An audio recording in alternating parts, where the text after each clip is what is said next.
안녕하세요. 새롭게 하소서 주영훈입니다. 안녕하세요. 안수지입니다. 안녕하세요. 정목윤입니다. 요즘 유명인들의 기사를 보면 많은 사람들의 관심을 끌기 위해서 뭔가 자극적인 가십거리를 다루는 경우가 많습니다. 맞아요. 기사 쓸 때 막 좀 상처될 것 같은 것도 막 써버리잖아요. 근데 오늘 나오시는 분은요. 네. 기사를 쓰는데 따뜻합니다. 인간을 사랑해요. 네. 관심이 많으신 그런 분입니다. 네. 네. 이분이 새롭게 하소서에 나온다니 이렇게 놀라시는 분들 진짜 많으실 텐데요. 바로 모셔보겠습니다. 김지수의 인터스텔라 김지수 기자님이십니다. 어서 오세요. 안녕하세요.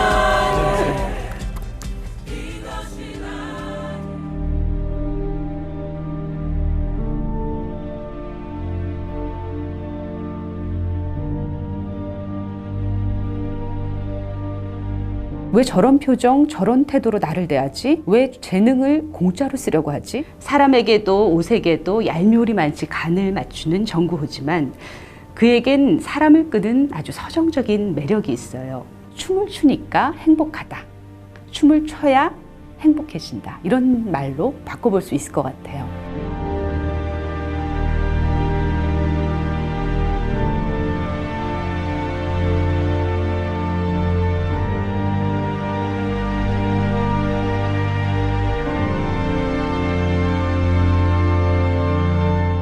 반갑습니다. 안녕하세요. 네. 네. 귀한 프로에 초대를 해주셔서 너무 감사합니다. 항상 인터뷰를 하시는 입장에서 그러니까. 이제 인터뷰를 받는 입장이 오늘 되셨어요. 네. 그래서 오늘 앉자마자 손이 허전하다고 계속 아까 하셨잖아요. 뭔가 저한테 질문 리스트가 지워져야 될 것 같은데. 그러게요. 네. 한 장 드릴게요. 불편하시면. 될까요? 네. 약간 더우면 부채들도 하시고 이렇게. 진짜 손이- 들고 네. 있어도 되나요? 손 편하시면 괜찮으시면 들고 계셔야 돼요. 사실 진행하는 MC들이 네. 손이 허전해서 이 큐카드 드는 분들이 되게 많아요. 맞아요. 네, 이게 사실 필요가 없는데 네. 그냥 뭔가 손이 허전해서 그냥 한 장 아무것도 없는 거 듣는 분들도 많이 계시거든요. 네. 사실 저희도 이렇게 쭉 들고 있지만 네, 별거 없어요. 누나나 저는 질문 2개 있어요. 없어요. 별거 없어. 네, 여기서 질문 2개 찾아요. 네. 언제 하는 거야? 네. 그래도 이렇게 들고 있어야 네. 된다. 그래 들고 있습니다. 손이 네. 편해요. 손이 편하죠. 네. 뭔가 이렇게 토트백 들듯이. 토트백 네. 좋습니다. 네. 자, 우리 김지수 기자님 나오셨는데 혹시 누구시지 하는 분들도 계실 수 있으니까 네. 우리 정병규 씨가 좀 소개를 해주시죠. 알겠습니다.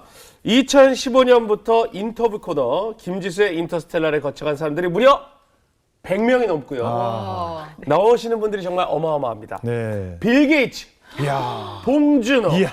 말콤 그랜드웰, 윤여정, 어. 이어령. 뭐 누구나 다 세계적인 스타들이 많이 나오시는데 유명 배우, 선수, 작가, 해외 석사, 장르를 가리지 않고 인터뷰를 할 수 있는 그녀. 누적 조회수가 2,500만 넘습니다. 네. 기사로 이렇게 조회수 내기 어렵거든요. 그렇죠. 오늘 그런 분이 저희에게 와주셨습니다. 예. 빌 게이츠 이런 분은 어떻게 섭외해서 인터뷰를 하시나요? 그때 코로나 기간이었었는데요. 예. 네. 빌 게이츠가 마침 네. 좋은 책을 내기도 했고 그래서 네네. 그 재단하고 연결이 돼서 예. 인터뷰를 했어요. 어때요? 어떤 사람이에요, 그 사람? 실제 만나보니까 인간적인 게 그때는 느껴져요. 이제 코로나 기간이라서 만나 본 게 아니라 이제 이메일로 인터뷰를 했습니다. 그렇군요. 네. 그럴 수 있어요. 뭐 그때 네. 한참 빌 게이츠가 퍼트린 거다, 음모다, 이런 소문들이 네. 막 있었잖아요, 솔직히. 네. 그래서 제가 기사 나간 후에 네. 굉장히 여러 좀 다양한 댓글들이 달려서 네. 조금 마음고생을 했어요. 그래요. 그분도 사생활이 조금 문제가 있었더라고요. 그래? 몰라요? 좀 문제가 있었어요. 집에 와서 찾아봐야겠네요. 빌 게이츠뿐만 아니라 네. 여러 정말 사회 저명인사들을 어떻게 다 섭외를 하세요?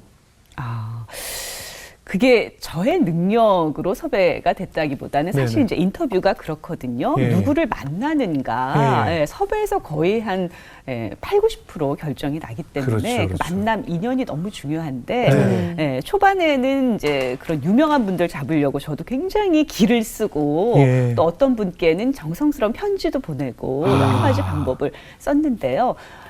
이제 신뢰가 좀 쌓이다 보니까 그렇죠. 이제는 저와 인터뷰를 하겠다라고 그치. 먼저 제안해 주시는 분들이 감사히도 이제 많게 되어서 그다 하나님의 은혜로 계속 제가 만나야 될 분들이 딱 그 시기에 맞게 당도하시는 게 더 신기한 것 같아요. 그렇죠. 이제 브랜드 파워라고 해서 이제 네. 김지수의 인터스텔라라는 브랜드가 이제 되니까 맞아. 섭외를 하게 되면 거기 하고 이제 아무래도 좀 나중엔 좀 편해지셨겠죠. 지금 새롭게 하소서도 그렇게 되고 있지 않나요? 그죠. 처음엔 잘 안 됐었어요. 주영훈이 한다고 그러면서. 주영훈 MC님의 파워, 두 MC분의 아. 파워로. 아니요. 근데 이제 어때요? 근데 사실은 만났을 때 이렇게 유명한 분을 만나게 되면 사실 굉장히 첫 질문이 되게 중요하잖아요. 이렇게 첫 질문을 딱 던져봤을 때 저희도 오늘 뭐가 잘 풀리겠다. 오늘 참 힘들겠다 이런 게 느껴지거든요. 네. 예, 어떠세요? 어떠세요? 잘될 것 같나요? 아주 좋은 네. 예, 초대 손님입니다. 네. 아주 음성도 좋으시고 예, 그러니까 던지면 감사합니다. 주거니 네. 받거니가 되니까. 네. 가끔 혼자 달리시는 분들 오면 저희도 피곤하거든요. 혼자 달리거나 문자로씩 뚝뚝 끊기는 경우도 네. 있죠. 네. 그러니까 이런 식으로 저를 이렇게 격려해 주시잖아요. 예. 네, 이게 첫 질문에 너무 중요한 것 같아요. 예. 네, 저도 그분이 지금 가지고 있는 제가 이제 말을 부드럽게 이제 주고 받는다는 걸 딱 캐치해서 말씀을 해주시잖아요. 네. 저도 이제 그 만나신 분의 인상착이나 간단히 눈이 너무 맑으세요부터 네. 시작해서 그런 것들을 칭찬을 하기 시작하면 입이 터지잖아요. 그렇죠. 그렇죠. 네, 그럴 때 저는 엄청나게 잘 들어드려요. 네, 그래서 저는 경청이 그냥 우리가 경청 쉽게 맞아요. 이렇게 패스하는데 경청에 엄청난 파워가 있다라고 느끼고 앞으로는 정말로 경청의 시대, 경청가라고 할 만큼 경청하는 사람이 중요한 시대가 될 것 같아요. 맞습니다. 맞습니다. 네. 이거는 전문가 아니더라도 일상 그럼요. 인내에게도 그럼요. 굉장히 중요한 말이네요. 뭐 흔한 얘기잖아요. 그래서 귀가 두 개 있다 뭐 이런 얘기 하잖아요. 입은 맞습니다. 하나인 이유가 네. 있다 뭐 이런 얘기 하잖아요. 제가 나태주 선생님과 계속 교류하면서 인터뷰도 하고 그랬는데 네. 그분이 제가 이제 사랑이 무엇이냐고 물었더니 네. 들을 수 있는 귀, 듣는 귀가 곧 사랑이다라고 얘기를 해주셨거든요.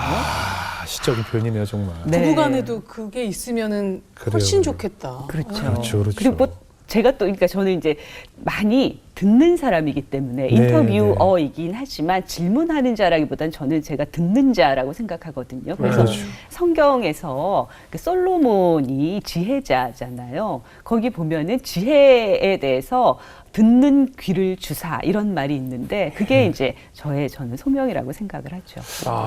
뭐 그동안 많은 인터뷰를 해오셨지만 오늘은 네. 우리 김지수 기자님의 좀 살아오신 네. 하나님의 간증을 한번 나눠보도록 하겠습니다. 네.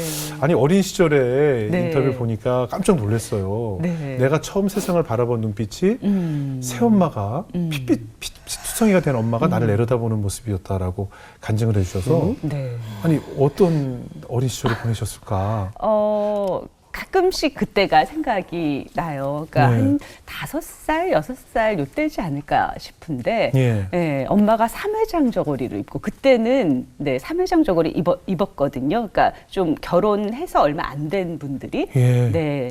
그때 이제 그렇게 삼회장 저고리 입고 얼굴이 피투성이가 돼서 이렇게 내려다보는 그런 모습인데 왜 피투성이가 되셨나요? 그러니까 가정 폭력이 있었어요. 네. 아버지로부터. 네. 근데 이제 그 엄마가 그때 삼회장 저고를 입었다는 것은 제가 이제 생모가 돌아가셨거든요. 3살 때. 예. 그러니까 이제 결혼한 새로 들어오신 지 얼마 안 됐다는 거죠. 그 어머니께서. 네.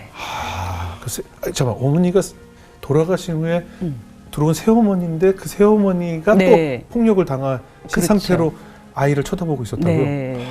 혹시 그럼 돌아가신 어머니도 돌아가신 어머니는 잘 모르겠지만 기억이 안 알 나시죠? 수가 없고요. 네. 그래서 되게 충격적이었었고 엄마 가서 얼굴을 피를 좀 닦아요. 아무튼 그랬던 기억이 있어요. 그게 첫 기억이다 보니까 네. 인생 자체가 좀 뭐랄까 저한테는 되게 어두운 빛깔이었던 것 같아요. 그럼 자녀에게는 네. 어떤 아버지였어요? 자녀에게도 좀 가혹하셨죠. 네. 그러니까 그러셨겠네요. 저를 막 가혹하게 대하시진 않았는데 네. 저보다 2살 위인 오빠가 있거든요. 네네. 네, 오빠가 많이 좀 맞았던 것 같아요. 그리고 제가 그러니까 그렇게 아빠가 좀 가혹하시고 이러다 보니까 새어머니도 그 막 품어주실 아량이나 이런 게 좀 많이 부족하셔서 네. 그분도 좀 이렇게 욱하시는 게 있고 그래서 좀 또 그분도 자녀들에게 좀 가혹하셔서 제가 기억나는 게 예. 오빠가 예. 어릴 때 오줌을 좀 쌌어요. 예. 네. 그럴 수 있죠. 네. 근데 겨울이었는데 오빠가 이렇게 빨가벗겨진 채로 집 앞에 이렇게 앉아 있었던 게 기억이 나요. 그럼 제가 집 그 반찬에 갈치 같은 거 가져다가 오빠 이거 먹어요 이러면서 그때 또 기억이 나네요. 네. 그 당시 어쨌든 좀 어려웠어요. 모든 게 너무나 그렇죠. 이렇게 보호하는 사람이 없다라는 느낌. 예, 예. 네. 지금으로 따지면 정말 심각한 아동 학대 아니겠어요? 네, 난리 나죠. 네, 정말 심각한 아동 학대예요. 그 새어머니는 어떠셨어요? 새어머니 그러면 사실 우리가 흔히 생각하기로는 새엄마는 아이들에게 네. 조금 내 아이가 아니라서 차별을 할 수 있다라고 좀 생각을 하잖아요. 네. 어떠셨어요? 내 아이가 아니라서 차별한다라기보다는 네. 그분도 굉장히 피해자니까. 각박한 그죠. 인생을 살아오지 않았나 지금 예, 생각해 보면. 그리고 이제 아버지가 월급을 안 갖다 줬었나 봐요. 그러니까 이제 이 엄마도 뭔가 가정을 꾸려야 되고 이러다 보니까 막 굉장히 많은 일감 같은 걸 가져다가 이게 집안에서 부업도 하고, 네, 그리고 이제 저희 어릴 때는 오빠하고 저를 방 안에 가둬두고 밖에 나가면 안 되니까 오강 같은 거 두고 방 안에 가둬두고 이제 뭐 그때 이제 뭐 벽돌 공장 이런 데도 이제 엄마가 나가서 일하고 오고 그러다 보니까 오빠하고 저는 방 안에서 거의 이 오물 같은 걸 막 벽에 똥칠을 하고 그러고 있었다고 해요. 그러니까 정말 돌봄이라는 게 거의 없었던 거죠. 그리고 아버지 무슨 일 하셨어요? 당시에? 아빠는 뭐 공장에 다녔던 것 같아요. 그러니까 예. 식품 뭐 그때 뭐 롯데 농심라면 이런 게 있을 때 예. 아마 회사에 다니셨는데 아빠도 고향에서 이제 홀로 서울로 오다 보니까 고학을 하고 뭐 이렇게 해서 올라가다 보니까 또 이분도 또 삶이 어렵지 않았을까. 네. 아니 근데 주변에 이렇게 다 이웃들이 보고 있을 거 아니에요. 네. 애들을 좀 너무 방치했다고 다 뭐라 그러거나 뭐 이런 건 없었어요? 견제 이렇게 좀 얘기해 준 사람 없었나요?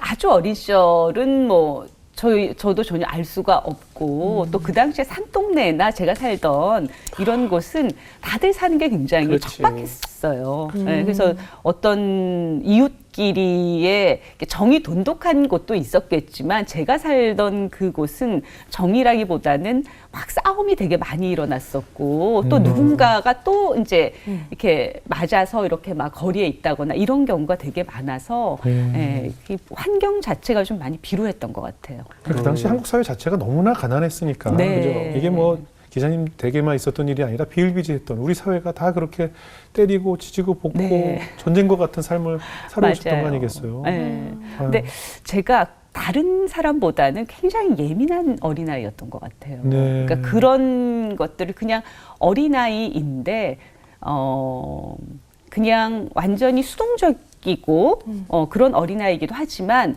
그런 어른들의 세계를 제가 이렇게 바깥에서 물끄러미 관찰을 많이 했던 것 같아요. 네. 아유. 그래서 관찰을 했을 땐 그 집안에 이렇게 객관적으로 보이는 거예요. 어머니, 그렇죠. 새어머니. 네. 그래서 많이 나쁘다.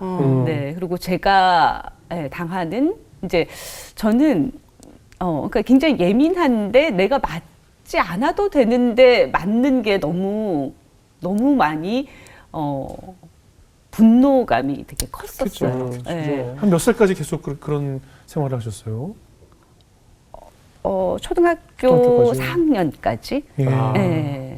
그럼 그 다음에는 뭐가 어떻게 달라진? 학교 생활은 좀 계기가 어떠셨어요? 있었어요? 학교 생활은 가난하고 그래서 이제 준비물 같은 걸 못 가져갔죠. 그래요. 네, 그래서 뭐 미술 시간이다 그러면 스케치북하고 크레파스가 있어야 되는데 그거를 못 가져가는 거예요. 근데 그 당시에는 지금은 뭐 안 그렇겠지만 그 당시에는 또 학교도 아이들을 굉장히 함부로 대했었거든요. 맞아요. 네, 그래서 그러면 이제 이렇게 벌 서 있거나 그죠. 준비물 안 가져왔으니까 늘 좀 이렇게 가난한 아이들은 맞아요. 네, 그렇게 좀 차별을 하고 맞아요. 많이 그래서 자존감이 굉장히 바닥이었죠. 네. 생각해보면 우리 출연하신 분들마다 예전 아버지의 폭력적인 아버지 얘기를 많이 하는데 사실 그 당시 학교에서도 선생님들이 엄청 때렸잖아요. 맞아. 엄청 때렸어요, 사실은. 네. 게다가 가난하면 더 맞고. 그랬죠. 그래서 그 한들이 있잖아요. 그래서. 네. 아유, 그러니까 네, 그랬어요. 저 어린 시절에 너무너무 집에 친구를 초대하고 싶은 거예요. 네네. 네. 근데 한 번인가 엄마가 어디 가가지고 친구를 집에 데려온 적이 있었는데 잠깐 뭐 이렇게 집안에서 뭐 이렇게 가방 같은 거 갖고 뭐 놀고 그랬거든요. 근데 갑자기 엄마가 들이닥치셔가지고 그때 정말 많이 맞았어요. 새엄마한테? 네, 친구 데려왔다고? 빗자루 가지고 왜 막 데려왔냐고. 그때 제발 그때 그러니까 이게 부직갱이로 때리거나 빗자루로 때리거나 이러는데 아이한테는 맞는 게 정말 너무너무 큰 공포예요. 그럼요. 이게 아픈 그 정도를 떠나서 그 공포감이라는 것이 그렇죠. 정말 엄청난 네, 학대죠. 그래서 맞을 때는 이렇게 살려주세요라는 말이 나와요. 그렇죠. 네, 그러면- 살려주세요. 다음부터는 안 그럴게요. 음. 근데 그러면서도 막 울고 그래야 이제 뭔가 풀려나니까 그러면서도 이게 굉장히 부당한 행위라는 걸 알고 있었어요. 그럼 당시에 어떻게 공부를 좀 잘해야겠다 생각해서 더 열심히 할 수도 있고 아예 하지 말자가 있고 어느 쪽이셨어요? 네. 열심히 해서 예. 네, 나의 그래도 나의 존재를 좀 인정받자라는 마음이 있었던 것 같아요. 그것도 이제 하나님이 주신 마음이 아닌가 싶은데 그렇겠죠. 생존을 내가 좌지우지할 수 없으니까 예. 내가 생존할 수 있는 길은 공부를 잘하는 것. 예. 그래서 공부를 열심히 했고, 네, 공부 잘하는 아이 그래도. 그러셨을 것 같아요. 이미지가. 반에서 한 1등? 네. 무슨 1등? 반에서 한 1등 하셨어요, 물어봐. 한 1등은 뭐야? 그럼 전교에서도 한 10손가락 한 1등? 한 1등. 네, 중고등학교 올라가서는 전교 1등까지도 갔었어요. 그럴 수가 있구나. 생존을 거리감이 위해서. 확 느껴집니다. 갑자기 아니- 여기 계시는 분이 저 밑으로 100m 밖으로 사신 거. 학원도 안 다니셨을 텐데, 그죠? 네, 학원 못 다녔죠. 네. 잘하는 사람은 뭐 그렇게 뭐 큰 도움 없이 다 잘해요. 뭔가 이렇게 열망 같은 게 있었던 것 그치. 같아요. 예. 내가 이런 삶을, 힘든 삶을, 그리고 내가 보는 어른들의 저런 삶을 내가 살 것인가, 예. 아니면 다른 삶을 살 수 있을까, 봤을 때 다른 삶으로 갈 수 있는 유일한 출구였던 것 같아요. 그럼 이제 집에서도 마음 둘 곳이 없고 학교에서도 그렇고 어디다 좀 마음을 두고 의지를 많이 했었어요? 당시에? 제가 예.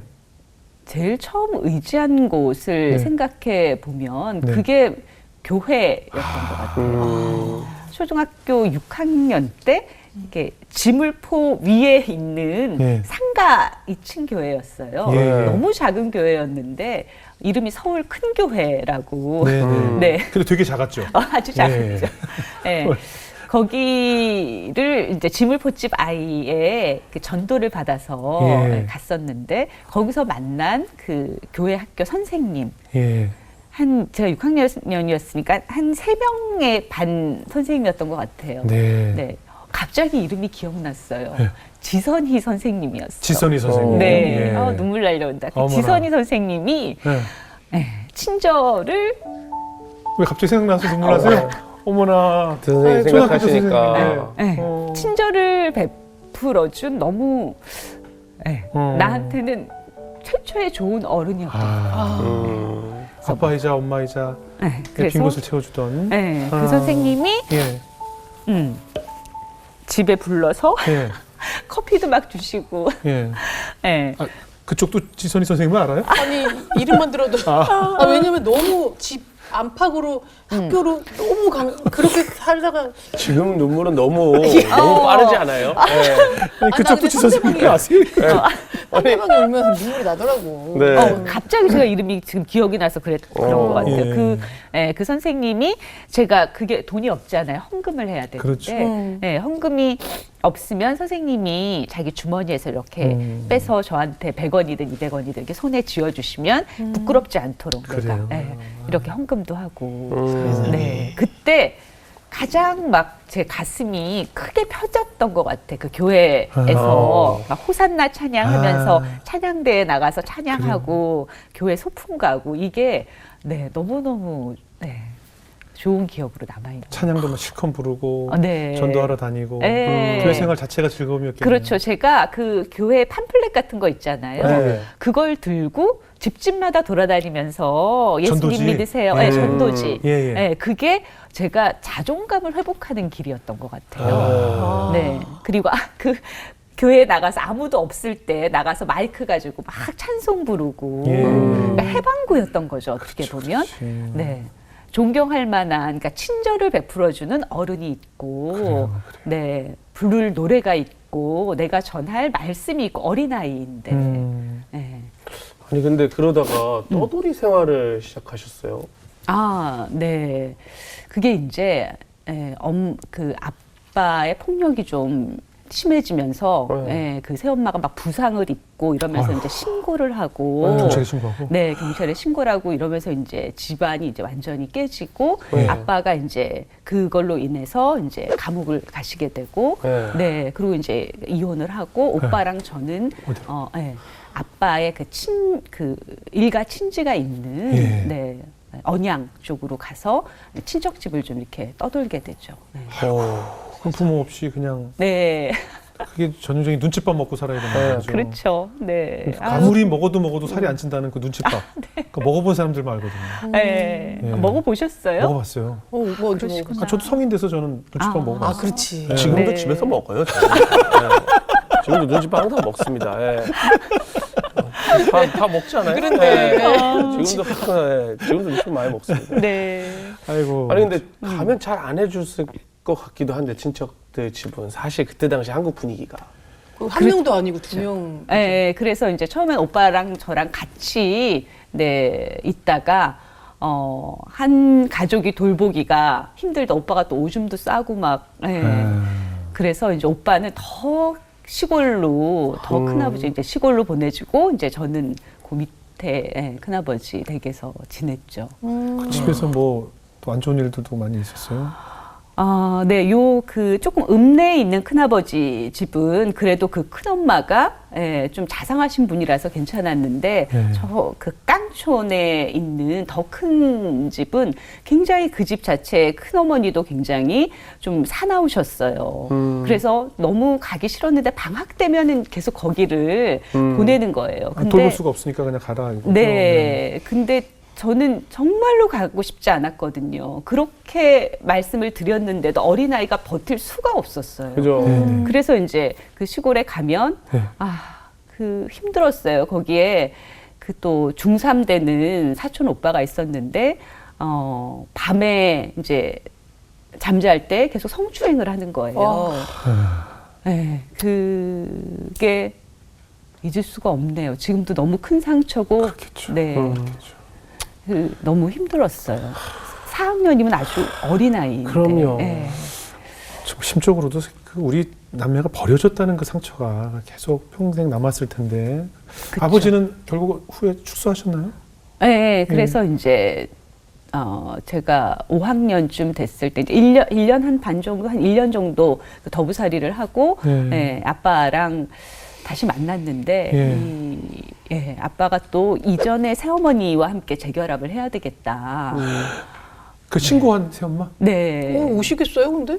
네, 그래서 이제 저한테 이렇게 새엄마를 만나면 이제 끌어안고 울고 같이 살자고 이제 다시 얘기를 하라는 거예요. 근데 저는 어쨌든 어른들의 세계에서는 그냥 제가 살기 위해서는 무슨 일이든 내가 할 수 있다. 왜냐면 어린아이는 힘이 없으니까 생존을 해야 되겠다는 생각만 있었기 때문에 네, 다시 뭐 끌어안고 뭐 눈물을 흘리고 근데 그런 저 자신을 저는 보고 있어요. 네, 바깥에서.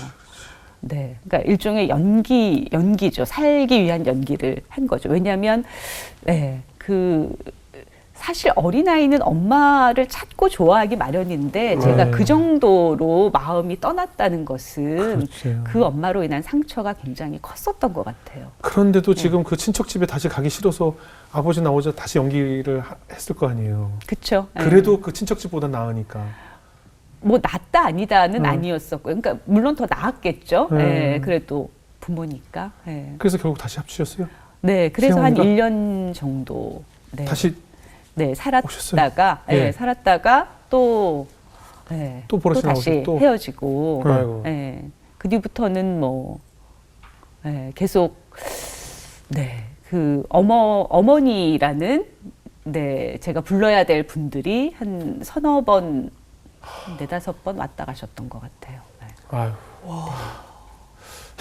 이런 말씀 드리면 참 죄송한데 항상 또 어떻게 엄마들이 생기드는 게 참 저는 그러니까 좀 죄송한 말씀이지만 폭력적이고 네.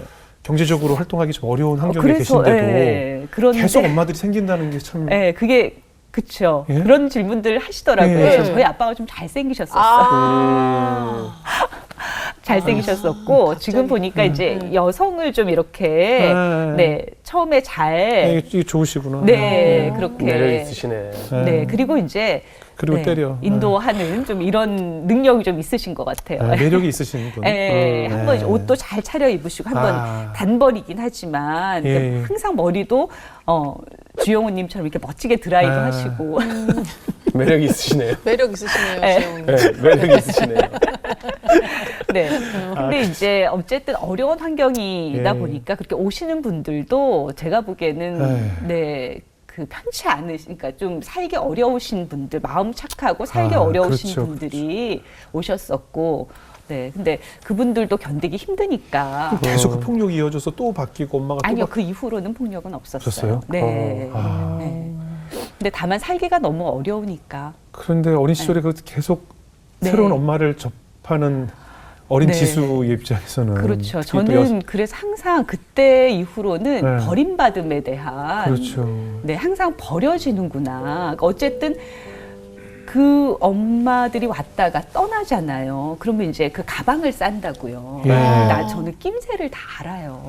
아, 큰 오늘 가방이든 떠나겠구나. 수트케이스 같은 큰 가방이든 아니면 조금 이런 드는 가방이든 예. 이제 그거를 싸는 걸 보면 느낌을 알죠. 그 뒷모습을. 예. 네, 그런데 그거를 제 입으로는 뭐 가세요? 이런 거를 못하죠. 못하지. 가시화할 수가 없어요. 그러니까 현실화하는 게 되게 어려워요. 네, 그러면 네. 이제 이 엄마들은 갈 때, 뭐, 나 이제 안녕 할 거야 라고 하지 않아요. 뭐 서울 갔다 그때 이제 수원에 살거나 뭐 어디 딴 데 예. 갔다 올게 하고 가거든요. 그렇죠. 잠시 네. 갔다 오는 척하고 가시는 예, 거죠. 그러면 이제 트렁크를 끌고 가거나 그럼 저는 그 뒷모습을 아유. 알죠.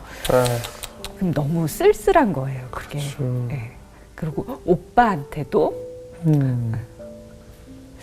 네, 오빠한테 엄마가 어디 그냥 가신대 갔다 오신댔어. 근데 이 남매는 알아 그걸. 그렇죠. 그렇죠. 다시 오지 않으실 거라는 걸 네. 아는데 또 한 사람이 떠나가는 네. 모습을 뒷모습을 바라보는 네. 어린 남의 모습이 얼마나 그 마음이 찢었을까 그렇죠. 싶네요.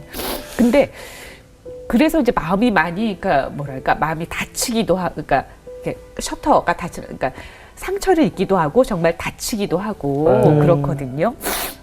근데 그래도 누군가 오면 좋았던 것 같아요. 네, 외로우니까 너무 그러네요. 네, 쓸쓸하니까 누군가 오면 그 온기가 네, 되게 좋아서 네, 그리고 막 겨울방학 그러니까 겨울에 이렇게 새우깡 한 봉지를 사도 그 오신 새엄마 오빠 나 이렇게 갈바보에서 셋이 이렇게 3분해서 먹고 네. 네. 아이고. 근데 어떻습니까? 이렇게 결핍을 가지고 자랐기 때문에 네. 그 작가님이 이제 후에 이제 뭐 자녀를 가져야 되는 결혼 후에 네. 아무래도 영향이 좀 있지 않을까? 자녀에 대한 계획이나 이런 생각에 대해서 어떠셨어요? 저는 그래서 아이를 가질 생각이 없었어요, 전혀. 네. 왜냐면은 너무 외롭고 사실 너무 투쟁하는 삶이었잖아요. 너무 외로운 삶이었고. 예. 그래서 아이를 가질 생각이 없었는데, 예. 어느 날 저를 누군가 이제 어떤 선교사님께 인도를 해서 또 그분을 통해서 어떤 목사님께 기도를 받았는데, 예. 네, 그분이 이제 기도를 해주시면서 내가 너를 어머니의 태에서 만들어질 때부터 너를 사랑했노라라는 그런 하나님의 고백을 들었거든요. 네. 네, 그 고백이 제 인생의 전환점이 됐던 것 같아요. 네. 그러니까 저는 태어나지 말아야 될 아이가 태어나서 그래서 이런 고생이 이어지는구나라고 생각했는데 하나님의 그런 고백을 듣고 나서 저도 내가 살아야 될 가치가 있구나, 살아도 되는구나 있잖아요. 살아도 된다라는 인정이 살면서 너무 중요한 것 같아요. 그래요. 네, 맞습니다. 너 여기서 살아도 돼, 너 여기서 있어도 돼라고 존재를 인정받는 그런 하나님 말씀을 들으니까 저도 아이를 갖고 싶더라고요. 예. 네. 그래서 자녀는 몇 명? 네, 아이 2명. 둘 낳으셨고. 네, 근데 어떻습니까? 이제 있습니다. 아이를 키우면서 그 어릴 때 그 결핍과 상처가 좀 치유가 되던가요? 네, 많이 치유가 되기도 하고 예. 또 투사가 일어나기도 하고 네, 네. 그러는 것이 네. 지금 이제 어쨌든 제가 결혼 생활이 끝까지 이어가지 못하고 어쨌든 저랑 너무 다른 또 네. 인연을 만나서 지금 예. 헤어지게 됐거든요. 네, 네. 네. 근데 이제 그게 제가 4학년 때부터 그 일이 어린 시절에 그게 이제 시작이 됐는데 네. 또 딱 제 큰 딸의 나이가 딱 저랑 똑같은 나이일 때 또 네. 제가 저와 같은 아픔을 주게 돼서 좀 마음이 안 좋죠. 예. 지금은 그러면 네. 어떻게 살고 계세요? 지금은 이제 아빠가 딸을 데리고 있고 예. 제가 둘째 아들을 데리고 있는 그렇게 사시는군요. 상황이고요. 예. 네. 진짜 힘드셨을 것 같은데 네. 또 그럴 때 또 하나님 엄청 찾게 되잖아요. 어떠셨어요? 그렇죠. 네. 음. 하나님을 찾을 수밖에 없어요. 네. 하나님은 찾을 수밖에 없는 분인 것 같아요. 인생의 고비고비마다. 네. 네. 딸을 이제 만날 수 없는 환경이다 보니까 그게 너무 저한테는 큰 극심한 우울증으로 오더라고요. 네. 그리고 번아웃도 오고 막 이러면서 예. 어느 날 제가 산책을 늘 가거든요. 그 산책을 계속 울면서 가고 있는 거예요. 네, 눈물을 흘리면서 가다가 이게 진이 빠지니까 벤치 같은 데 주저앉았어요. 네. 네, 그러면서 하나님께 많이 울면서 왜 이렇게 똑같은 아픔을 주십니까? 네, 어떻게 이렇게 대깔꼬마니 같은 그런 인생을 주십니까? 라고 하나님께 그 비참을 막 토로를 했는데 하나님께서 걱정 말라고 하시더라고요. 네. 그 아이는 내가 키울 거다. 내가 지키고 내가 보호할 거다라고 강하게 말씀을 주셨고요. 그리고 제가 너무 많이 걱정을 했지만 얼마 전에 이제 졸업식 때 네. 아이를 봤거든요. 네. 초등학교 6학년 졸업식 때. 네. 근데 너무 잘 자라 있고 이렇게 아빠 없을 때 짧게 이야기를 했는데 제가 그 아이 보고 나는 네가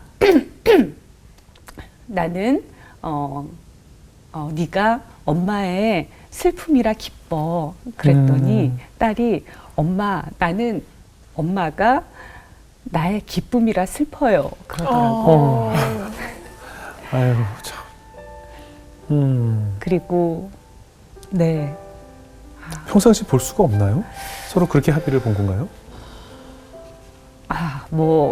제가 이해할 수 없는 네네. 이유로 아 그렇군요. 네. 아유 그 말이 너무 볼 슬프네요. 수가 없는 상황인데 가끔 이렇게 볼 때면 그렇게 감동적인 고백을 해요. 아이가 내가 나중에 엄마로 다시 태어날게. 그렇게 얘기를 또 들려주고. 아이고. 네. 그리고 항상 아이가 이렇게 공감이 너무나 뛰어난 거 있죠. 아이고, 어린 나이에. 네. 예. 그래서 저는 그걸 이제 제가 책에 쓰면서 제가 표현하기에는 하나님이 이 아이, 그러니까 어떻게 보면 철이 일찍 든 거죠. 그렇죠. 네, 하나님이 이 아이에게 주신 헤아림의 언어라는 생각이 들었어요. 네, 근데 어린아이가 갖기에는 너무 일찍 그 헤아림의 언어를 갖게 된 거예요. 그리고 예. 한편으로는 손님의 언어이기도 하고. 네. 그러니까 손님의 언어라는 뜻이 어떤 거예요? 그러니까 아무런 격의가 없는 부모 자식 간의 언어는 아닌 거죠. 그게. 네. 그러니까 굉장히 정중하면서 그러니까 애교를 피우는 그건 아니죠. 그러니까 엄마 배고파 이런 언어가 아니라는 네, 거죠. 네, 그렇죠. 보통 우리가 엄마들한테 땡깡스 부리는 네, 그런 언어가 땡깡 아니라. 부리는 그런 언어가 아니라. 네. 아이고. 아이가 신앙생활은 잘하고 잘 자랐어요? 네, 열심히 다니고 있어요. 예. 이름도 이렇게 하나님의 뜻을 따서 정했다고 하던데요. 네, 하나님의 율법을 음. 즐거워하며 주야로 묵상하는 자. 네. 네, 하율. 하율이구나. 네. 근데 놀랍게도 이 아이가 커서 판사가 되고 싶대요. 아, 네, 하나님의 그러니까 율법. 네. 이름 그래서 잘 주셨네. 예, 이름 따라가네요. 아, 네.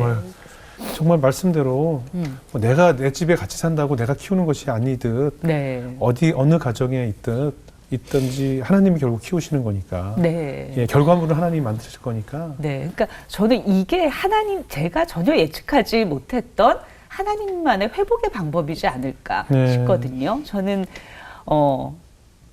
아무튼 제 품에 끼고 정말 결핍 없는 그런 아이로 성장시키고 싶은 거는 저의 욕망이잖아요. 네. 저의 희망이고.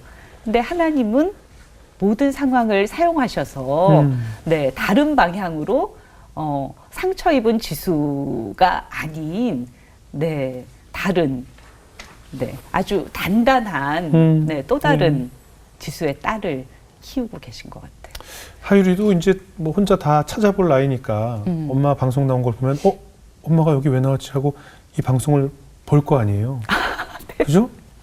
네, 혹시 그때 다 못다한 이야기가 있으면 하율에게 하고 싶은 얘기 좀 전하실 수 있겠어요? 영상 편지. 영상 편지? 네네. 너무 눈물 날까요? 한번 해보시죠. 아니면- 그래도 못다한 얘기가 있으니까 어떻게 자랐으면 좋겠다. 뭐 하율을 위해서 기도하고 있는 내용이 있다면 영상 편지를 좀 하율에게 전해주시죠. 쭉 보시고. 네. 하율아, 너무너무나 사랑하는 목숨보다 귀한 나의 딸아, 항상 엄마가 하늘 보고 땅 보고 꽃 보고 바람 느낄 때도 네 생각하고 네 이름 부르는 거 알지? 언제 어디서든 엄마의 목소리, 엄마의 사랑을 느끼고 네가 아주 가슴이 충만한 그런 아이로 자랐으면 좋겠다. 네가 원하던 그 꿈을 하나님이 꼭 지켜주실 거야. 사랑해. 아유, 잘하셨습니다. 아유. 아니, 저도 이제 딸만 셋이다 보니까 큰아이가 사춘기 되니까 사실은 아빠가 해줄 수 없는 네. 엄마가 곁에 있어야만 챙겨줄 수 있는 여러 가지들이 있잖아요. 네. 아빠한테 숨기고 싶고 네. 아빠 저리 나가 하고 엄마하고만 얘기하는 것들이 있단 말이죠. 네. 그럴 시기니까 더 생각이 많이 나겠어요. 이거 그쵸. 잘 챙겨주고 있을까? 네. 누가 챙겨주고 있을까? 뭐 이런 네. 생각이 많이 나겠어요. 계속 기도합니다. 아이고, 네. 그러시겠네요. 괜찮으세요? 물 한 모금 드실까요? 네, 물 한 모금. 네네. 예. 네. 제가 이렇게 물을 드시는데 물 드시는 걸 편집해서 나가잖아요. 그러니까 왜 출연자 물 안 주냐고 막 앞으로 달려가지고 확 그냥 참 별의별 악플이 많아요. 뭐 불편하니까 다 불편하니까. 그럼 이제 뭐 주제를 바꿔서 이제 네. 기자 생활하신 지가 꽤 오래 되셨어요. 네네. 30년 기자 생활을 하셨다고 하는데 네. 예. 28년? 28년, 네. 거의 30년 29년? 가까이. 네. 처음에 보니까 그 경력을 보니까 이제 보그라는 패션 잡지에서 처음 일을 하셨나 봐요. 네네. 아, 그럼 패션 쪽에도 좀 관심이 있고 그 당시에 좀 어떤 기자로 출발을 하셨어요? 네. 보그코리아라는 톱 패션지인데 저는 네. 패션 에디터는 아니고 거기서도 이제 문화 예술을 다루는 네. 피처 에디터 예. 했습니다. 네. 그래서 뭐 그때도 뭐 정말 저는 제 인생의 거품 시대라고 이야기를 해요. 유명 인사들과 늘 뭐 파티와 네, 화려함 속에서 네, 연예인들 늘 촬영하고 네, 인터뷰하고 예. 정말 그 트렌드의 최전선에서 가장 고급스러운 글을 쓰는 사람이라는 예. 네, 그런 거품 시대에 굉장히 교만한 자였어요. 예. 네.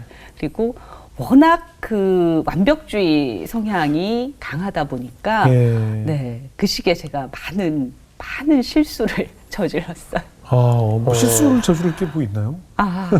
제가 이제 후배들이 있잖아요. 네. 후배 기자들. 네. 네, 후배 기자들과 일을 할 때 네. 데빌이었던 것 같아요. 악마는 프라다를 입는다에 나오는 데일 스트립 같은 그런 분이셨나요? 네, 그랬던 것 같습니다. 네? 아, 네. 그래요? 네, 그래서 집합시키고. 아주 깐깐하게. 네. 네, 뭐 집합보다는 네. 이제 글을 쓰는 사람들은 다 굉장히 예민하고 자기 세계가 있기 마련인데 네. 저는 좀 독재자였던 것 같아요. 그래서 후배들이 이제 글을 딱 써가지고 가고 제가 데스킹을 해야 되니까 그러면 그렇게 빨간 펜으로 다 그어대고 네 계속 크리틱을 네. 강하게 한 거죠. 네. 또 어떻게 보면 너무 잘 써와도 안 되고 너무 못 써와도 안 되는 거예요. 후배 입장에서는 너무 못 써오면은 막 이러고 또 너무 잘 써오면 잘 써. 잘 써온 후배들은 몰라요. 어떤 글은 너무 잘 쓴 거예요. 네. 그럼 제가 너무 그게 질투가 나는 거예요. 그렇구나. 네, 그러니까 시샘이 났던 것 같아요. 그래서 이제 그러면 그거를 책상 서랍에 넣어두고 빨리 안 주는 거예요. 한 2, 3일을 또 묵혀요. 그러면 이제 간절히게, 쓴 사람은 네. 속이 바짝바짝 타거든요. 내가 뭘 잘못했나. 네. 네. 아무튼 그랬던 것 같습니다. 못된 상사였네요. 네, 그러니까 맞추기 힘든 사람이었었고, 네 그리고 이제 근데 저 자신의 일 자체는 굉장히 프로페셔널하게 했기 때문에 네. 일로서는 후배들을 굉장히 존경한다라고 예. 얘기는 하지만 가까이 함께 일하는 동료, 함께 일하는 사람으로는 선배는 이상한 사람이에요. 네, 라고 했었어요. 당시에 굉장히 월커홀릭으로 사셨나 봐요. 워커홀릭, 와. 나르시스트. 네, 그럼 그랬죠. 회사에서 좀 외롭지 않습니까? 보통 이제 그럼 네. 딱 너무 전형적인 외롭죠. 저는 지금 메릴 스트립 얼굴을 떠올리고 있는데 그런 분이 회사에 계시다고 하면 근데 네. 밥도 웬만하면 좀 따로 먹고 그렇지. 회식 자리에 불러도 오늘 저 집에 저 제사가 있어서 이러고 뭐 가고 뭐 이런 분위기일 것 같은데 약간. 네, 맞아요. 메릴 스트립이 예. 보면 이제 스테이크를 예. 이렇게 피 흘릴 스테이크를 자기 책상 위에서 이렇게 혼자 막 먹잖아요. 먹거든요. 네네. 네. 그럼 굉장히 그건 어쨌든 권력의 상징이고, 그렇죠. 예. 외로운 권력의 상징이지만 저는 뭐 그렇게 사치스러운 인물도 아니고 네. 외로움만 가득한 거죠. 음. 네, 그래서 그때 어쨌든 네, 혼자서 밥을 많이 먹었어요. 식당 가서 혼자 많이 먹고요. 정말이었네. 혼자 많이 먹고 네. 이렇게 회식 자리 같은데 가잖아요. 네. 그러면 제가 늦게 오면 네. 좀 이렇게 조금 늦으면 네. 누군가가 이렇게 자리를 비켜줘야 되잖아요. 예, 예, 그거를 예. 잘 안 비켜주는 거예요. 그러니까 암묵적으로 네, 그런 식의 거부감을 표현하는 거죠. 네. 아니면 그냥 예의가 없었던 거였나?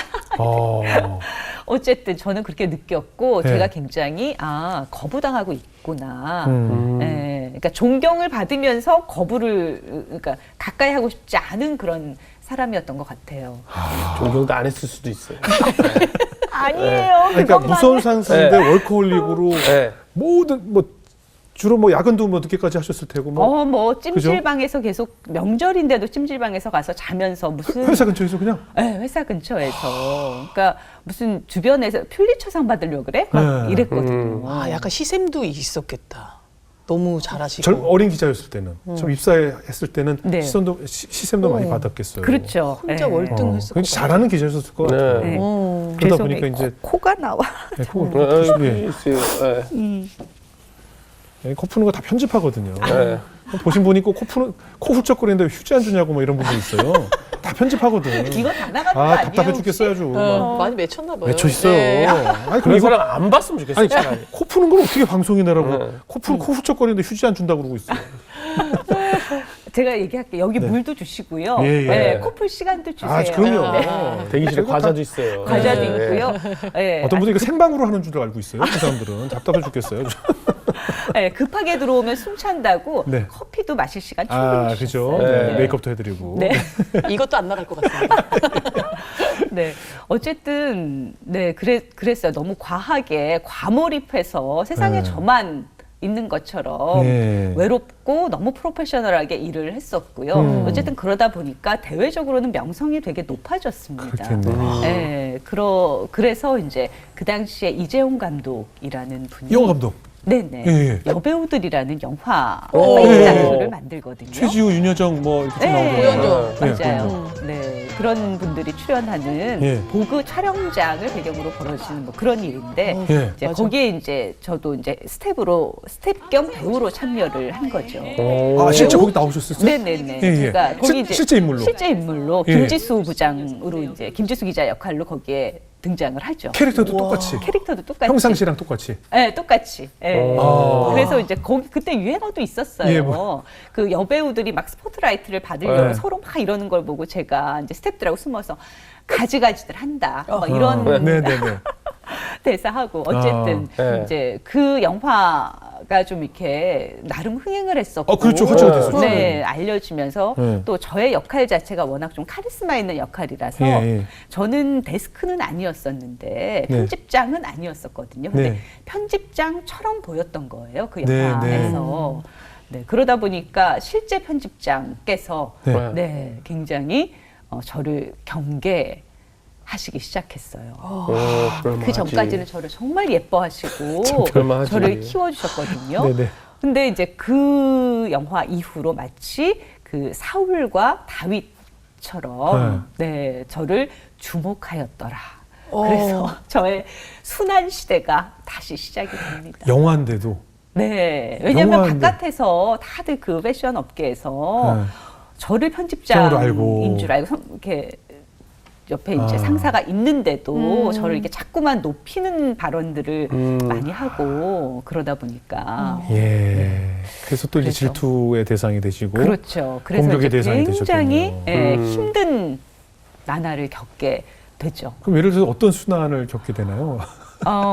그러니까 그 전에는 예를 들어서 이제 뭐 아이템 같은 거를 기획회를 해서 뭐 이런 것을 제가 이제 기자들한테 이렇게 배당을 준다고 하죠. 일을 네. 다 이렇게 디렉팅할 권한이 저에게 있었다면 네. 그 사건 이후에는 그걸 이제 편집장이 가져가면서 제가 약간 그 허수아비 같은 존재가 네, 되는 거죠. 그리고 워낙 또 카리스마가 강한 분이셨기 때문에 식사 이렇게 야근하거나 이러면 다 같이 모여서 네. 막 간식도 맛있는 거 먹고 식사도 막 이렇게 다 둘러앉아서 고급 도시락도 먹고 하거든요. 예. 근데 저는 너무 이분이 두려운 거예요. 그 이후로는. 네. 그래서 막 하고 다들 이러고 있을 때 저는 항상 또 혼자. 제 자리에서 혼자 또 혼자. 네, 또 혼자 제 자리에서 그거를 늘 도시락이나 이런 거 혼자 먹었던 것 같아요. 그러니까 후배들에게도 외로운데 네. 위에도 상사에게도 외롭고. 외롭게. 네. 그래, 이런 일이 있구나. 그리고 그 당시에 제가 또 둘째 또 임신 중이었었기 때문에 더 서로 또 너무너무 예민할 텐데.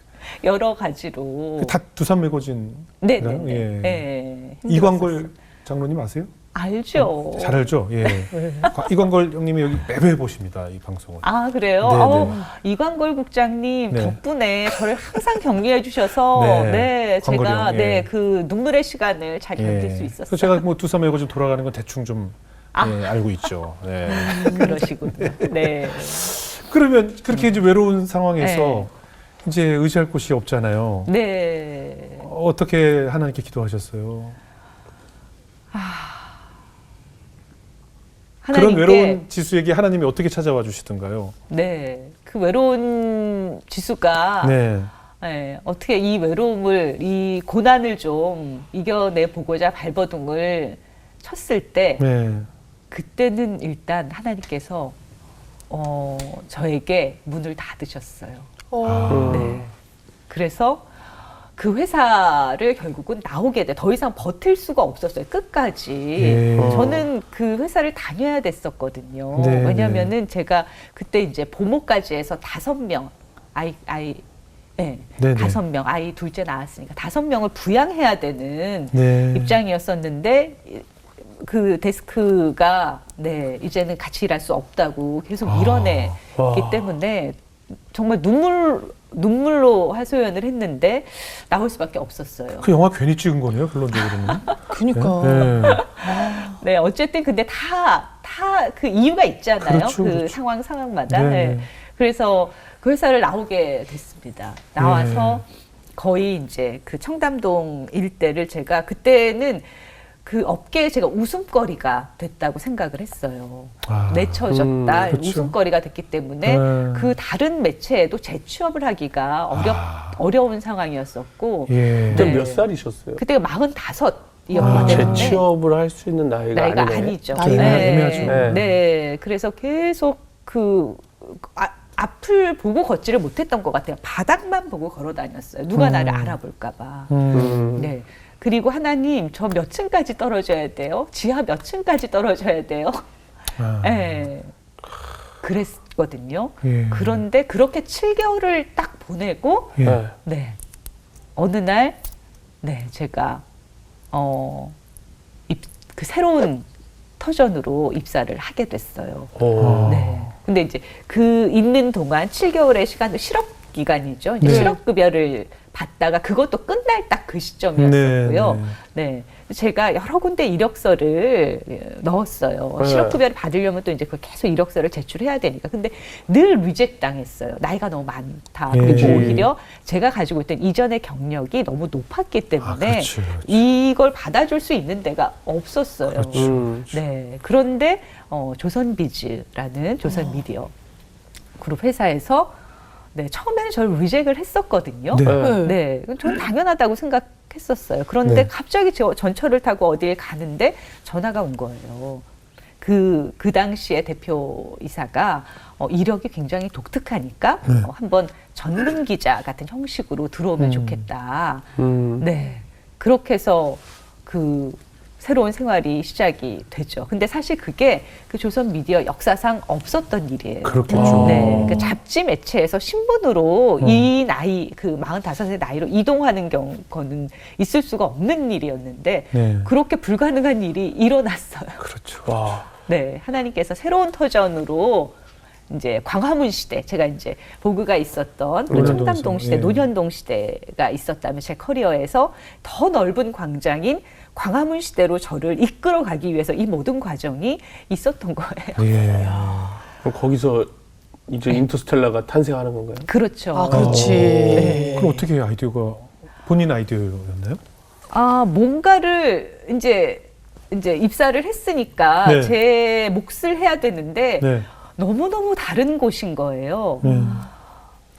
뭘 해야 될지, 그리고 마치 정말 배낭 메고 노트북 배낭 메고 백의종군 한 것 같은 기분이었었거든요. 네. 그래서 무언가를 하자. 그럼 잘하는 걸 하자. 내가 잘하는 게 뭐지? 인터뷰지. 그럼 인터뷰를 하자. 네. 라고 해서 이제 김지수의 인터스텔라라는 딱 타이틀을 달고 네. 그때부터 시작을 한 거죠. 화제 인물들을 찾아서. 네. 근데 만만치 않았어요. 정말 그렇겠죠. 처음에는. 네. 그렇지. 왜냐하면 문법이 완전히 달랐어요. 그럼요. 잡지의 문법과 그렇죠. 네, 이렇게 커뮤니케이션 하는 그 문법과 그렇죠. 이 신문의 언론사랑 다르죠. 네, 언론사의 엄청나게 많은 예. 대중을 상대로 하는 이 문법이 완전히 다른 거예요. 저 회사마다도 문법이 달라요. 네. LG 삼성 다르고 그렇죠. 현대 기아 다르고 다 사마다 다르고 CBS, STS도 아마 다를 거예요. 이 그렇죠. 문법이 다 다르고. 네. 예. 그리고 특히 이제 지금 말씀하신 것처럼 같은 뭐 잡지사, 언론사 비슷할 것 같지만 다르고. 네. 처음에 종편 생겼을 때 네. 거기 언론사에 있던 분들과 방송하는 분들이 같이 만났는데 서로 말이 안 통한다고 다들 그런 얘기를 했거든요. 그러니까 언어가 완전히 완전히 다르죠. 다르고, 네.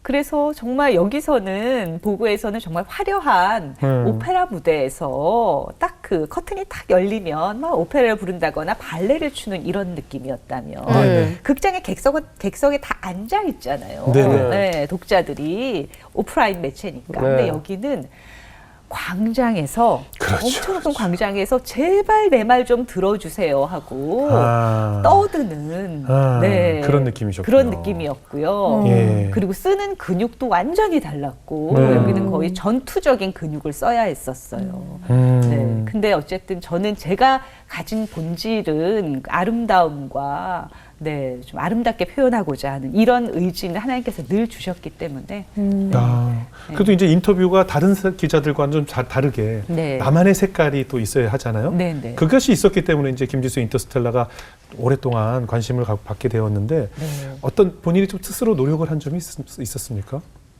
나는 어떻게 좀 아름답게 글을 좀 담아야겠다 뭐 이런 생각을 하셨었나요? 그렇죠. 저는 한 사람을 표현하려면 네. 그 정도의 시간을 들여야 된다고 생각해요. 누군가를 알기 위해서는 어떤 지식을 내가 배우기 위해서는 시간이 필요하다고 생각했어요. 네. 그래서 러닝 타임이라고 하죠. 예. 롱스토리의 기사가 그때까지는 그렇게 흔치 않았어요. 네. 네, 한 인물을 탐구하기 위해서 그렇게 12,000자 정도의 거의 단편소설 가까운 분량의 12,000자 정도의 글이 온라인에 나온다는 것은 굉장히 희귀한 경우였었어요. 그러네요. 와. 네. 근데 저는 그런 시간을 쓰는 사람도 들여야 하고 읽는 사람도 들여야 한다라고 생각을 해서 그렇게 네. 롱스토리에 깊이 있는 기사를 쓰기 시작했고요. 예. 네, 그리고 또 이제 그 오프라인하고는 다르니까 디지털 독자는 스크롤이 멈추면 안 돼요. 계속 내려가야 그래요. 하니까 네. 이 맞아. 호흡과 리듬과 이런 것을 계속적으로 이렇게 부여하면서 글을 써야 돼요. 계속 리드미컬하게, 계속 흡입력 있게 이 그렇죠. 흡입력을 놓지 않도록. 그래서 이제 대화 형태의 마치 드라마 대본 같은 느낌의 어떤 플롯을 제가 개발을 한 거죠. 아, 아니, 그러시군요. 저는 그 이제 일단 섭외도 되게 중요하잖아요. 네, 근데 네. 왕년에 네. 보그하고 이랬으면은 네. 그 인프라가 상당했을 것 같은데. 아, 네. 그래서 초반에는 보그 왕년의 인프라로 네, 연락하면은 네, 많은 배우분들과 네. 네, 그런 그 아티스트 분들이 많이 출연, 저랑 그렇죠. 인터뷰를 많이 했었고 가게도 이제 오픈빨이라고 있잖아요. 네. 처음 오픈하면 아, 맞아요. 지인들이 많이 찾아와 주잖아요. 오픈빨 때 살아남으면 쭉 가는 거고 거기서 약발이 없어요. 금방 문 닫는 건데 이제 오픈빨로 이제 해주는 거죠. 이게 적재적소 어쩜 이렇게 멘트를 그렇죠. 이제 네. 기자님이 연락 오면 이제 그렇게 해주셨겠죠. 네. 어쨌든 그래서 나름 그 업계에서도 신문사에서도 정말 저 사람은 파워풀하다라고 이제 빨리 입지를 네. 가지게 됐어요. 그 신문사 언론사에서 섭외가 안 되는 사람이 제가 섭외를 해서 이렇게 나오고 또 진실한 이야기들이 막 나오고 하니까 단시간에 확 주목을 받으면서 스포트라이트를 좀 받았고요. 그런데 이제 어느 정도 시간이 지나면서 이게 이제 디지털 환경도 많이 바뀌게 되고요. 예, 예. 네, 그러면서 이제 그 연예인 분들, 배우나 이런 아티스트 분들이 많이 인터뷰를 안 하게 됩니다. 네, 왜냐하면 이제 저랑 인터뷰를 하게 되면 다른 언론사에서 또 해야 굉장히, 되니까. 굉장히 좀 안 좋게 또, 좀 그런 일들이 또 생길 수도 있고, 눈치를 좀 보는 거죠. 그래서 섭외가 어려워지기 시작했어요. 맞아요. 이 경쟁사라는 게 있잖아요. 그지. 네네네. 그럼 뭐 저기는 왜 했느냐 뭐 네. 이런 것 때문에 참 곤란한 경우들이 많거든요. 곤란한 경우들이 생기면서 이제 그냥 이제 그 인터뷰가 라운드 인터뷰라고 해서 그냥 네. 기자들을 쫙 모아놓고 하는 이런 기자 형태로 간담회처럼. 네. 간담회처럼 바뀌기 시작하면서 저도 이제 슬럼프 뭔가 이렇게 대혼돈의 시대가 또 된 거예요. 그러면서 한 번에 또 전환을 겪습니다. 그러면 그런 사람에 대한 사람의 아름다움을 전하는 것도 좋지만 어떤 최전선의 지식, 사람들이 어떻게 살 것인지, 무엇을 배울 것인지 이런 것에 대한 삶에 대한 지식의 욕구가 되게 크잖아요. 네. 그걸 전할 수 있는 인문학자들을 인터뷰하자. 아. 라고 해서 이제 한 번에 또 스위치가 일어납니다. 그래서 이제 해외 석학들과 이런 분들을 제가 인터뷰를 하기 시작한 거죠. 수많은 분들을 참 인터뷰하셨을 텐데 그래도 네. 좀 기억에 오래 남는 분들이 계시죠. 그렇죠. 예. 네. 그래도 가장 기억에 오래 남는 분은 몇 년 전에 작고하신 이어령 선생님인 예. 것 같아요. 어떠셨어요? 이어령 선생님은 너무 거대하신 분이었어요. 그러니까 거대한 그 지혜의 스승이자 예. 살가운 저의 정신의 아버지 예. 이런 분이었고요. 제가 또 한 번 매너리즘에 빠졌던 어떤 시기가 있었는데 그때 이어령 선생님이 또 가장 그 적절한 타이밍에 나타나 주셔서 또 그때 이제 투병 중이셨거든요. 예. 그래서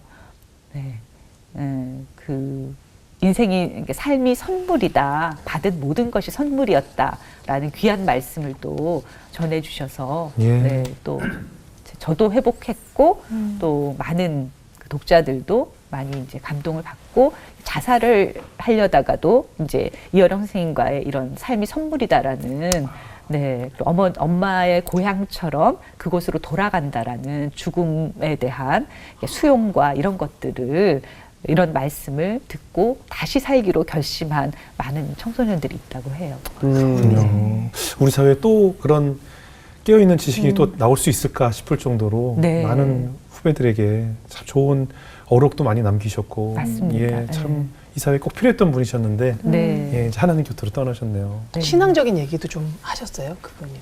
그분도 신앙이 있으시잖아요. 그렇죠. 제가 이제 이어령 선생님과 인터뷰를 하면서 이어령의 마지막 수업이라는 네. 네, 책을 냈거든요. 네, 마지막 인터뷰어로 저를 또 지목을 해주셔서 예. 그런데 그 책의 거의 전반적인 내용이 어떻게 보면 신앙, 하나님에 대한 믿음을 네, 깔고 이야기를 했어요. 근데 이어령 선생님한테 하나님은 그 신학으로서의 하나님이기도 하지만 네. 이어령 선생님은 성경 자체를 또 하나의 또 그분 나름으로는 또 문학으로 해석을 하셔서 굉장히 하나님과 친밀한 관계를 유지하셨던 것 같아요. 그 외로움 이런 거 이야기를 할 때도 인간은 외롭지. 나는 존경은 받았지만 이어령 선생님도 존경은 받았지만 네. 사랑은 받지 못했다. 또 이런 말씀을 하시면서 외로움을 토로를 하시면서 하지만 하나님은 또 얼마나 외로우실까. 네.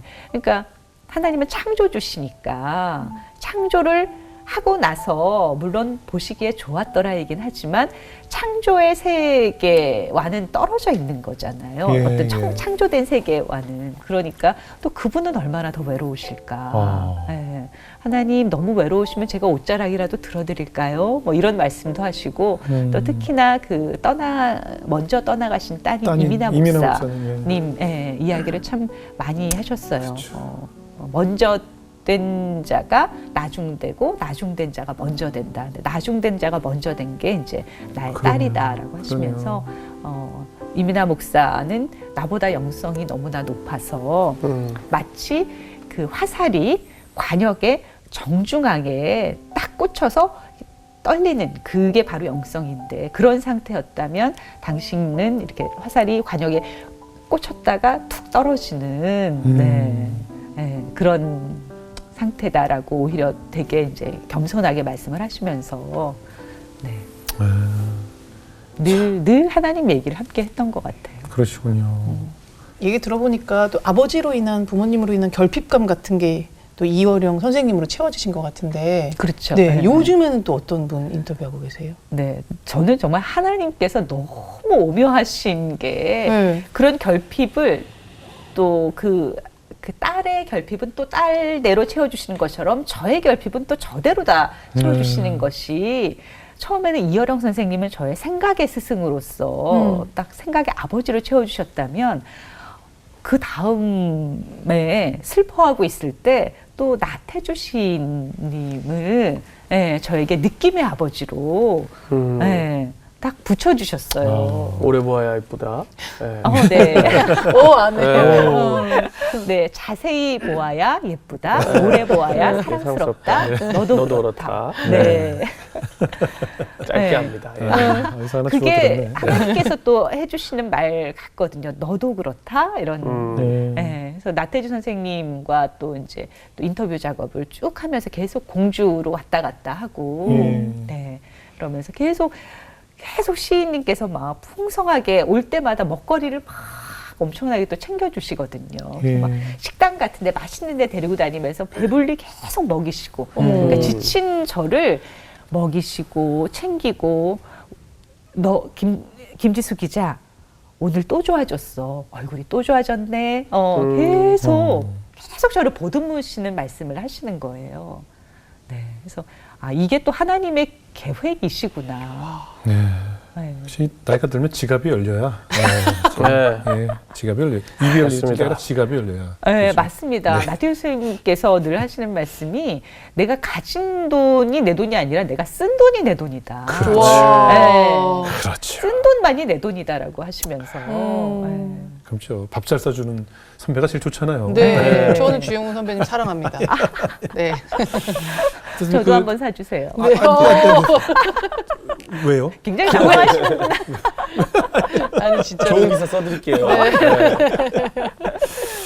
그 처음에 얘기했던 그 아버지 생존해 계신가요? 네네. 네. 아, 어떠세요? 네, 지금 이제 제가 고등학교 때 들어오신 새어머니하고 지금까지 올해 네, 잘 살고 계시고요. 아, 그래요? 네, 너무 좋은 분이 예. 이제 어머니가 되어 주셔서 네, 너무 감사하고 건강하게 잘 계셨는데 최근에 이제 치매가 좀 아. 오셔가지고 예. 네, 좀 마음이 아파요. 이렇게 전화를 서울에 한번 오셨는데 예. 전화를 했는데 어디 경기도 어딘가에서 계속 헤매시는 거예요. 예. 네, 밤에. 그래서 제가 제발 택시 타고 오시라고. 그러면 알겠다고 하면서 끊고 또 다른 어딘가로 헤매시는 거예요. 그러니까 너무 저는 위험하다. 그런 기억이 계속 어딘가 이분이 헤매는 것 같은 네, 그런 게 좀 마음이 아파요. 예, 예. 네. 그리고 어쨌든 아직 하나님 영접을 못 하셨기 때문에 그러니까 어떻게 보면 헤매시는 거 아니겠어요. 계속 예. 네, 어두운 곳을. 그래서 하나님을 이제 영접을 하시고 네, 그 헤매지 않고 밝은 곳으로 오셨으면 하는 또 네, 바람이 있습니다. 아버지에게 받았던 상처는 많이 좀 해결이 된 것 같으세요? 이제는 된 것 같아요. 예. 네. 많이 힘들었어요. 정말 예. 한 30대, 40대까지 그 상처가 계속 아물지 않고 이렇게 분노감 같은 게 있었었는데, 네. 네. 하나님께서 이제는 만져주시고 또 회복시켜 주셨어요. 예. 어떻게 명 기자, 명 인터뷰로서 이렇게 처음 보는 분, 또 저명이사들의 마음을 열어야 그분들의 솔직한 이야기를 좀 이끌어낼 수 있는데, 뭐 따로 비법 같은 게 있으신가요? 다른 비법이요? 예. 아까도 잠깐 말씀드렸지만 저는 시간을 충분히 드리고 네, 하고 싶은 말을 다 하도록 들어드려요. 저는 이제 질문지를 제가 꼼꼼하게 한 20가지 정도의 질문 목록을 가지고 가는데 네, 일단 처음에 한 3분의 2의 시간은 제가 가지고 간 질문은 하지 않습니다. 상대방 얘기만 들어주고. 네네. 그런데 놀라운 것은 3분의, 그러니까 그렇게 3분의 2 정도의 시간이 지난 다음에 제 질문지를 보면 제 질문지에 한 절반 이상, 한 3분의 2 가까이는 이미 다 말씀을 하신 경우가 그렇죠. 많아요. 왜냐하면 너무나 사실은 자기 이야기를 하고 싶어해요, 사람은. 맞아요. 네, 그리고 스스로 또 묻고 답할 줄 알거든요. 예. 자기 서사를 자기의 맥락에 맞춰서 할 때 가장 신이 나요. 그 맥락이 맞아가는 것을 제가 계속 격려를 해주는 거죠. 예. 네, 그래서 제가 하는 가장 좋은 질문은 저는 추임새라고 생각해요. 맞아. 저희도, 우리도 그렇잖아요. 네. 취임사로 나왔죠. 우리도 뭐. 뭐. 네. 맞아요. 그래요. 뭐 이런 거 많이 하잖아요. 우리. 네. 아니 진짜 오늘 많이 느껴지는 거는 네. 문장이 좋으신데 그래요. 문장이 너무 깊게 좋으니까 말도 문장 같아요, 진짜. 아니 사실 언뜻 보면 이렇게 톤 조금 다른 오미 선배님 같아요. 나 계속 그거 생각했어. 예. 목소리도 예, 똑같아. 오미 선배님 같은 느낌이 네, 들거든요. 오미님 목소리 같다는 얘기를 예. 많이 들었어요. 예, 딕션이나 이런 게 조금 비슷해져서. 네. 그냥 이성미 선배님 같은 느낌. 이성미 갑자기 오미에서 또 영광이죠. 뭐 이성미 제가. 선배님이 딕션 좋으세요. 아, 예. 그렇죠, 좋죠. 네. 맞아요. 이성미 선배님도. 예. 아, 그러고 보니까 그러네. 말투랑 네. 되게 딕션이랑 그러네요. 비슷하시다. 그러네요, 그러네요. 그렇군요. 다 훌륭하신 분들이라 네. 너무 네. 감사하네요. 진짜 그러니까 문장이 좋은데 그 문장 그대로 대화도 그렇게 좋은 문장으로 얘기하시는 게 너무 부럽고 사실 김지수의 문장이라고 할 정도로 정말 유명하잖아요. 아유, 그래서 과찬이세요. 부탁 한번 드리고 싶습니다. 네. 저희 프로그램 새롭게 하소서를 어떻게 좀 김지수의 문장으로 좀 표현을 좀 해주세요. 너무 어려웠나? 김지수의 문장. 너무 어려웠나? 네, 그럼 김지수의 문장을 그대로 드릴게요. 네네. 새롭게 하소서는 아름다움과 눈물겨움의 최전선이다. 네. 주영우는? 여두세요. 여두세요. 네, 괜찮습니다. 저는 뭐 아니 저까지 오늘 안 느낀 점이 있으실 거 아니에요? 저는 여두세요. 님은 네. 최고의 사기꾼이다. 사기꾼. 사기꾼이요? 사기꾼. 이꾼. 사익꾼. 네. 사이를 사익꾼. 메꾸는. 네. 네. 저는 이현영 선생님에게 들은 말이 사익꾼이 되어야 한다. 이제는 사익꾼의 시대가 열릴 것이다. 이런 얘기를 많이 들었거든요. 너무 좋은데요, 사익꾼. 네. 너무 좋다. 아, 너무 좋아요. 근데 발음 네. 정확하게 해야겠네요. 사익꾼. 네, 정확하게 사익꾼. 사익꾼. 아, 너무 너무 좋은 좋다. 말씀이네요. 네. 저는 이제 제가 저의 인터뷰가 아름다움과 눈물겨움이 들어가길 되게 바라거든요. 네. 네. 그러니까 아름다움이라는 것은 제각자 고통의 무늬가 다 다르기 때문에 아름다운 거잖아요. 예.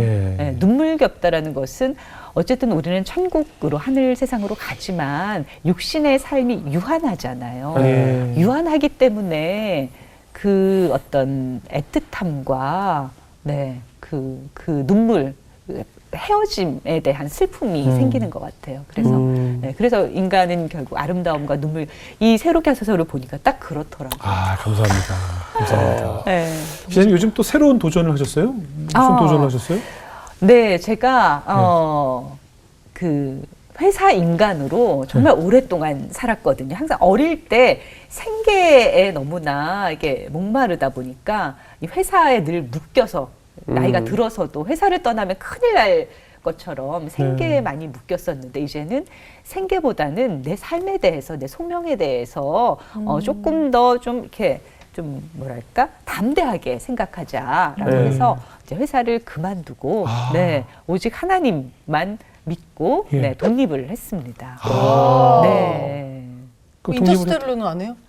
인터스텔라는 감사하게도 회사에서 이제 그거는 좀 계속 기고할 수 있게. 네, 기고를 아. 좀 해줬으면 좋겠다라고 해서 제가 네. 예전에는 일주일에 한 번 하느라 너무 그게 좀 버거웠는데 이제는 뭐 한 달에 한 번 혹은 두 번 나의 스케줄에 맞게 이제 하도록 배려를 해주셔서 그렇게 하고 있고요. 저는 이제 높은 꿈을 네, 딱 정해서 네, 그 서로의 언어 더 나은 언어로 세상을 잇는 마인드 커넥터라고 이제 제가 캐치프레이즈를 만들었어요. 그 뭐 구체적으로 어떤 일을 하는 건가요?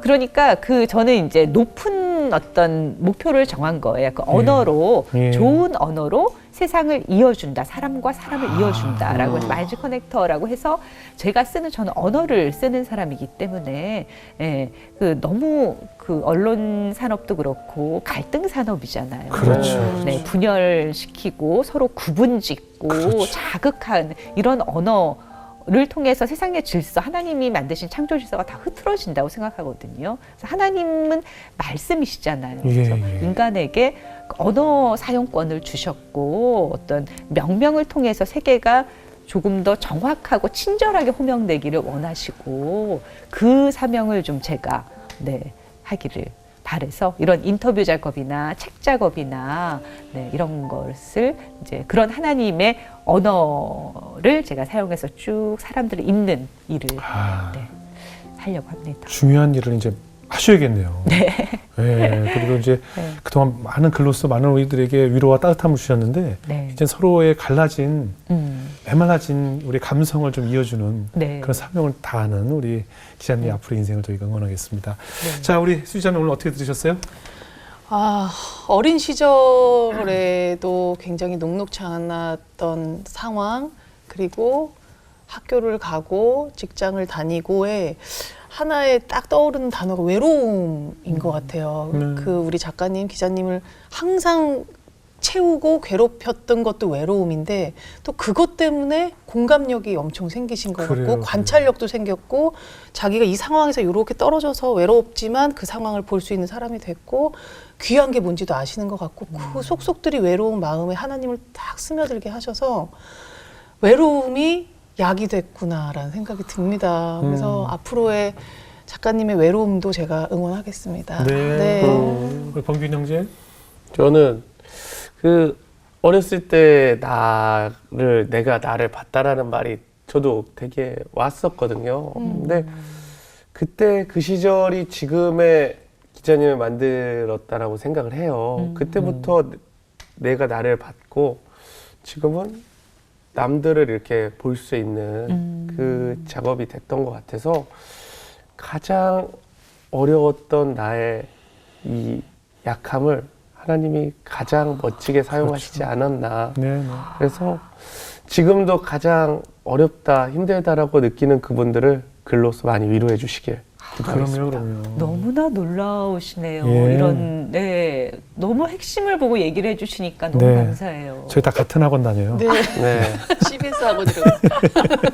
복음학원이라고. 네. 아니 제가 그 위대한 대화라고 제 책이 있는데 네. 거기에 그런 말이 딱 있거든요. 이렇게 전 세계 석학들을 만나고 내린 결론이 함께 가기 위해 약해지라였었어요. 아. 네, 근데 딱 그 부분을 얘기를 해주시니까 너무 예. 좋아요. 아니, 저희도 사실 인터뷰를 이제 하는 경우들이 많이 있는데 간혹 이제 어떤 분들은 이제 묻고 싶은 질문하고 대답만 받아 적는 분도 많이 계세요. 근데 우리 김지수의 인터스텔라가 이렇게 오랫동안 많은 사람들에게 위로를 주었던 이유는 그 우리 김지수 기자님의 그 공감력, 같은 눈높이, 그리고 많은 사람들이 갈증을 느끼고 있는 그 부분을 가려운 곳을 긁어준 것이 아닌가 하는 생각이 들거든요. 그것은 그 원인이 바로 내가 경험했던 과거들, 내가 경험했던 아버지의 부재, 어머니의 부재, 또 여러 가지 상처들이 그것이 결국은 나도 그 시간에 있었다면, 나도 이 사람과 같은 마음이었다면 어땠을까를 공감해주는 뛰어난 능력을 주신 거 아니겠습니까? 오늘 마지막으로 말씀하신 것처럼 지금 이 사회가 남녀로, 뭐 정치적으로, 뭐 지역적으로 여러 가지 갈등의 요소로 우리가 언론사를 딱 열게 되면 온통 싸움밖에 없고 갈등밖에 없고 이렇게 저렇게 싸움밖에 없는 이 사회에 앞으로 이제 글로써 또 많은 인터뷰를 통해서 많은 사람들을 통해서 저희를 좀 위로해 주시고 치료해 주시고 그것을 통해서 하나님이 우리에게 무엇을 원하시는지를 전하는 다음 챕터에 우리 기자님의 인생을 응원하도록 하겠습니다. 오늘 귀한 간증 나눠주셔서 고맙습니다. 네, 감사합니다. 감사합니다.